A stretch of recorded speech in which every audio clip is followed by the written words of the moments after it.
Hello. I want to tell you about a show that Zach and I watched last night. We rarely get to watch like movies or shows. I wish I could tell you that there was like a series that we were watching, but honestly, by the time we get our kids in bed, we're so tired that we just like are too tired to find something to watch, or if we do start something, we usually sleep in like 5 minutes. But last night we found a documentary on Netflix called Volcano, I think it's called. It's about a volcano in New Zealand called Wakari, Wakari on White Island and on the North Island. And it's a documentary about how this tourist group that was actually like on a tour guide, like on a tour trip, was visiting this volcanic site, and the volcano erupted while they were on it, and talks about the severe injuries these people experienced. Some of them, well, I don't want to give too much away, but I think you find this out at the beginning, but some of them die, some of them survive, and those that survive are like horribly burned. And they're interviewing the survivors, and I'm watching them, and just their faces are completely scarred, and their arms and legs, and they're getting like multiple surgeries years later. And whenever I watch things like that, and maybe especially since I'm a coach, and so I'm always kind of like looking for analogies, whenever I watch things like that, I'm like, wow, like I can't believe that I thought like my life was literally falling apart because I was gaining weight in recovery. When I was gaining weight, I felt like it was the worst possible thing that could ever happen to me. It felt so incredibly unfair and hard. And I'm watching these people's stories, and I'm like, I had nothing to complain about. Like, I literally can't imagine going through what they went through. So that's just my little, it's not really an analogy. That's just kind of like one of those things that you'll see in life, and it makes you just grateful for what you have, or puts things into perspective. That was one of those things. So I highly recommend, if you haven't seen that already, go watch it. It's very good. Anyways, I'm very tired because we didn't start it until like 11:30 at night. And it was, I don't know, I think it was over an hour and a half. So do the math, it ended up being pretty late that we got in bed, and now I'm very tired and I'm paying for it. But it was one of those where, first of all, I didn't fall asleep 5 minutes in, which is saying a lot for me. And I ended up watching it to the end. It was very good. Okay, the topic of the video today is a question that I've been asked since I did the video on gained weight but haven't rewired, right? And people are messaging me or in the comments asking like, well, can you tell us how to rewire? And I'm like, I kind of feel like that's what my entire channel is about. So go and watch all of those videos. I feel like I've pretty much covered that as much as and extensively as I possibly can. But I thought I can answer the question, which I don't know if I've done yet in a video. I can answer the question how not to rewire. And when I thought about answering a question like that, my mind started flooding with all these things of like what not to do to rewire. What kinds of like really specific things should you not do if you want to in fact rewire? And you'll be surprised. Look at, I have all these things written down. So sit back, grab a snack, and here we go. And you can stop this video at any point, but these are things that came up for me that I certainly ran into struggling myself with in recovery, and that I see happen daily with clients. Okay. The first thing that you don't want to do if you're trying to rewire is delay breakfast. Breakfast is so important. I've talked about the candy bar challenge before in my videos, and how incredibly important that was that I did that, because it was like my medication. It was like first thing in the morning, I was waking up in a deficit, and my brain was just like already disordered. Like I woke up in a disordered state, and that candy bar somehow like immediately kind of snapped me out of that and reminded me that I was actually in recovery that day, and that I actually needed to be really bold, and I needed to eat things that scared me. And that candy bar was the way to start that. And then that helped me to carry on with my day, because I was like, well, orthorexia is out the window today, and trying to eat perfectly and plan everything out is out the window. So let's just go downstairs and have breakfast. And I would do it immediately. And that made a huge difference in my own recovery. And when I see people start doing the candy bar challenge that have kind of been like struggling, and especially pitter pattering around in the morning and not just getting breakfast, a bold breakfast, this tends to help. The next thing, going on just that harmless 10-minute walk. Seems like nothing. The dogs need to go out. Your mom asked if you wanted to go for a little stroll. Your husband wanted to go for a walk after work. All of these things that seem so harmless are not harmless. Asking for no mayo on your sandwich or dressing on the side. That's not going to help you rewire. You can't do that. You have to just get it as it comes and enjoy it, because the way that it comes is the way it's probably going to taste the best. There's probably a reason why it's on the menu like that. It's probably been tried and tested, and it's probably really good. Only having one bowl of cereal when really you wanted 10 bowls of cereal, right?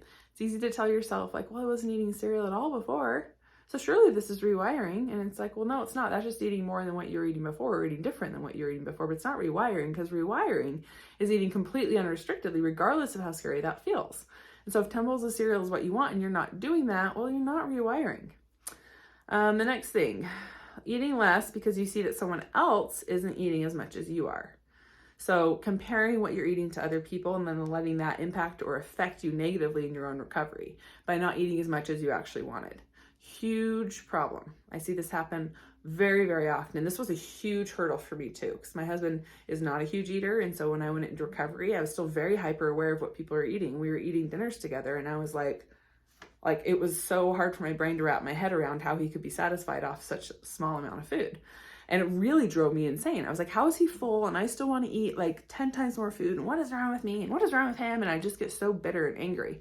And it wasn't until I actually just kept eating past what he was eating, really tried to redirect my eyes to my own plate and my own mission, which was to recover and eat unrestrictedly, that eventually my brain relaxed around that and completely stopped caring how much he eats. So that will get better, but you cannot see or notice what people are eating and then respond in a way that's restrictive because it feels triggering. Making up errands that don't actually have to be done, right? So trying to go to that store that you need one ingredient for that you actually don't need, but it's like, well, it'd be convenient to, or, ooh, I might be running out in 6 months. I better go grab it. Like, don't do that. That's also a way to not rewire, because you're giving into a movement compulsion. You're also trying to busy yourself so that you don't honor that mental hunger as much. Choosing sugar-free, light, diet, low carb, keto, low sugar foods. Anything like that, I don't care how good you believe it tastes. First of all, I can promise you once you recover, you realize it doesn't taste good. But I'm not going to get in an argument with you about how good it might taste. Even if it's the most amazing, delicious food you've ever had, your brain is latching on to that and you're not rewiring. Measuring or weighing your food, or using, this is even more kind of a discreet way. So weighing and measuring your food, that's obvious, like obviously disordered. But what about if you're using like the same bowls and you're using the same mug or cup for cereal every day, or you're using, I don't know, the same plate that's kind of smaller than a typical plate because you know that kind of limits you from eating as much as you want. All of that kind of stuff is going to prevent you from being able to teach your brain that food is fully abundant, right? And it's going to be holding on to that disorder just a little bit, and it's going to keep your brain from rewiring. Playing it safe when eating out to save room for your safe foods at home or for when you get home. This is a challenge that a lot of people struggle with. This is a challenge that I struggled with. I would go eat out, but I'd always order just light enough that, sorry, my dogs. Sorry, just 1 second. I would always one second, I'm so sorry. I would always order light enough that when I got home, I could still eat more food. So it was like, okay, well, let's see what's on the menu that I can eat and enjoy right now, but I know when I get home, I'll still be able to eat more food. Instead of just going and eating as much as I possibly wanted, knowing that I'll probably go home and still want more food. But if you have this idea in your head of like, well, I have to eat these certain amounts of food every single day, and if I don't eat those foods, I'm not okay. And so those are my priority, and anything else I can fit in aside from that, I'll do, but I have to prioritize my safe everyday foods. You have to stop that. You have to stop that. First of all, you have to go out and eat exactly what it is you want when you go out to eat. And then you have to tell yourself, when I get home, I can eat more food, but I'm not going to eat my safe food. If I want to eat more food, I'll get the ice cream out, I'll get the brownies out, I'll get the candy bars out. I'll eat that food, but I'm not going to do my routine safe food. Let's see. Are you having fun yet? We're almost 10 minutes in. Okay, I'll hurry up. Okay. Looking at old photos of yourself prior to weight gain, right? Prior to you having started recovery and your body changing at all, you're going back and looking at pictures of when you were really sick or when you were less, weighed less than you do now. Not helpful. Anything you go and seek out to do that's not going to help your rewiring, stop doing. And that's one of them. Body checking would be another thing. Trying on old clothes that you're like, gosh, I don't know, would these fit? Maybe these fit. Maybe I can squeeze into them still. Don't do it. Reacting to triggers with eating disorder behaviors, right? So there's things that are gonna be like unavoidable triggers that is like really like anyone would have been triggered in recovery, right? Like, wow, you have gained so much weight. Whoa, look at you. You must be recovered now. That would probably be triggering for anyone, right? But then there's things that are like extremely not intended to be malicious or triggering at all, and your brain is going to translate and twist it into something that all of a sudden you're like, I was so triggered. See, now I can't do it. And you're going to come up with all these excuses as to why you can't. So you cannot allow being triggered to become an excuse to restrict. Thinking of a food you want to eat, but then putting conditions around it to be able to eat it. So it's like, no, like I was craving pizza, and I'm kind of a, what's the word? Kind of like a stickler coach, because people will tell me like, hey, you know, like I ate this pizza, and I'm like, good for you. Let's talk about before and after that pizza. How'd you start your morning? What did you do this morning? What did you have for breakfast? Did you hold back at all? Why did you choose that thing for breakfast? And I'll kind of like dig into their brain, because I've been there before and I know how brains work that have eating disorders. And it's like, well, yeah, I guess I didn't. So I did have the pizza for lunch, and for breakfast I did have eggs and yogurt. I'm like, how come you didn't have any carbohydrates with breakfast? How come you weren't having cereal or waffles? Because you were afraid of having too many carbohydrates, right? Like I can pinpoint those things out, and that's the kind of thing that's going to get overlooked if someone hasn't had an eating disorder and doesn't know the right questions to ask. And I'll call them out and they know. They're kind of almost thanking me like, whoa, you're good. Like, how did you know that? Because I've been there before and I know how your brain operates. And so we have to be really annoying, kind of persistent, and attack those things. And if you're not doing that for yourself, you're not working with a coach and you're doing this yourself, you need to do that for yourself. You need to ask yourself, yeah, I'm eating these challenging foods and I'm tackling these fear foods and whatnot, but am I doing anything disordered, or am I compensating in any way to allow for this to happen? Am I putting up any kind of conditions around eating these foods? Because if I am, I'm not eating freely. I'm not eating unrestrictedly. Okay. I'm almost done. Pushing back all eating until night, right? So essentially like pushing back, delaying meals, kind of being more safe throughout the day, and then really allowing yourself to be free at night. But the trick is, or the caveat there is like, you're not free, because you had to pay a huge price during the day to be able to eat those foods. And so there's still, again, conditions around being able to eat all the food that you want, and it's restricting all day. So also restricting like treats during the day, right? So let's say you're craving ice cream after lunch and you're like, no, that's a dinner thing. I do that after dinner. It's always my dessert. I always have that after. No, I would never eat that during the day. Well, then you need to eat that during the day, or you're not rewiring that fear and that rule that you have about eating treats at only certain times during the day. So trying to overbook yourself or busy yourself so you can more easily ignore your mental hunger. So if that's a student, you know, they're like not just taking classes, but they're signing up for this club and that extracurricular thing, and then this thing, and all these things that like by the end of the day, they're so busy that it's like, yeah, they check boxes of eating meals and snacks, but like they were sitting at home all day long, they would have had a lot more mental hunger they could have responded to. Whereas they're suppressing it and kind of stuffing it, and it's not going to go anywhere. That's the thing with mental hunger. You ignore it. It's not like it's just going to all of a sudden be like, well, she's too busy, so I guess we don't need it anymore. It's going to catch up with you, and it's just going to delay your recovery. So as much as you possibly can, clear your schedule and allow for that free time and that open space to honor that mental hunger, to hear it, and then to respond to it. Lying, deceiving, or stretching the truth about how much you're eating, or how well you're doing in recovery, when really you kind of know you're struggling, because you don't want people to worry about you, or you don't want people to hold you accountable or to interrogate you. The more honest that you can be and the more transparent you can be with your support person or person who's closest to you or your coach, the better that person can help you to do the rewiring that you need, because they can ask the right questions and they can ask the right follow-up questions and keep you accountable. So that would be another thing to check yourself on. Over embellishing fullness. This is a huge one. I'm so full though. Like I'm always so full. I'm like, are you really so full though that like you really can't take another bite without throwing up? Or are you just like, you felt food in your stomach and, you know, based off of the amount of food you ate, you should be stuffed.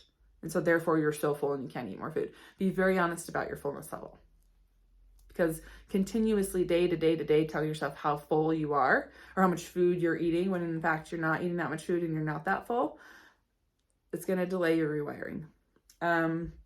Trying to fix your mistakes by isolating yourself or convincing yourself it's really not that big of a deal and you don't need to tell anyone about it. This is not a big deal. It's fine. I don't want to tell anyone about it. It's kind of shameful, or I don't want them to think I'm a failure at this, and I'm just going to correct this thing on my own. That's also going to stall your rewiring, because what's going to happen is it's going to delay you from turning things around and correcting actually that problem. Whenever you're dealing with like shame and you're not talking about it, it just grows and grows and grows, and you start doing more and more disordered things because you feel bad about it. And then trying to make every day look the same. So essentially when you have an eating disorder, every day is Groundhog Day, and then you get into recovery and you kind of set the stage for like a really good positive recovery day, but then all of a sudden every day is matching that day and you can never eat above that day. That's a problem. Every day should be more and more and more and more. You should be continuously challenging yourself to eat more and challenging and more foods that scare you and cause even more fear each and every day. And as soon as things start to feel more comfortable or kind of like your new normal, it's time to kick yourself in the butt and get going harder, harder, harder. Every day needs to feel like a more and more of a challenge, so that you've got this kind of sense of urgency to continue to run into fears and to continue to really actively and efficiently rewire your brain. So that is my very long-winded video today. Hazel's asleep and I have some time this afternoon. I thought I'd take a second to go through some of these things of, if you're doing any of the things that I talked about in this video, you need to correct them and change them immediately so that you can rewire, and so that you don't be that person who just gained weight and is not figured out how to rewire, or you've gained weight now and you don't know what to do to rewire. This is it. This applies to everyone regardless of what weight you're at. Everything I talked about in this video, start doing now, start changing now, and you will rewire. Something that a client earlier also mentioned was like, I'm just so afraid I am going to gain all the weight and that I won't have rewired. And I said, guess what? The good news is in this. If you gain all that weight and you don't rewire, you can probably go back pretty easily, because rewiring makes it really hard to even want to go back to restriction. But if you gain the weight and you haven't rewired, restriction is still extremely tempting and extremely just very enticing. Every day you're fighting going back to restriction. So don't worry. If you gain weight and you don't fully rewire, you'll probably be back in a not very good place if you don't commit now to figuring out how to rewire. So that's my message to you today. Have a good day.